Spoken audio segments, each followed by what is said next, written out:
கோவையில் சூலூர் அருகே நீலம்பூர் பகுதியில் கல்லூரி மாணவியை பின்தொடர்ந்து வந்த போதை ஆசாமி மானபங்கம் செய்ய முயன்றபோது அப்பகுதி மக்கள் அவரை பிடித்து தர்மடி கொடுத்தனர். பீகாரில் இருந்து வந்து நீலாம்பூரில் தங்கி கட்டிட தொழிலாளியாக பணிபுரியும் சிக்கந்தர் பாஸ்வான் என்ற அந்த நபரை பொதுமக்கள் போலீசாரிடம் ஒப்படைத்தனர்.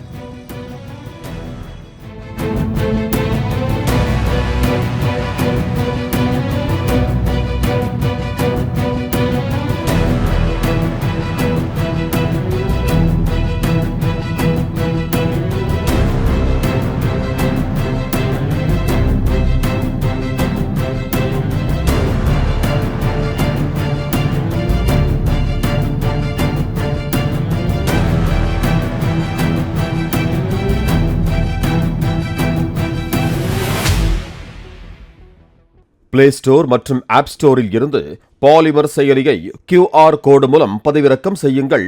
செய்திகளை உடனுக்குடன் பெறுங்கள்.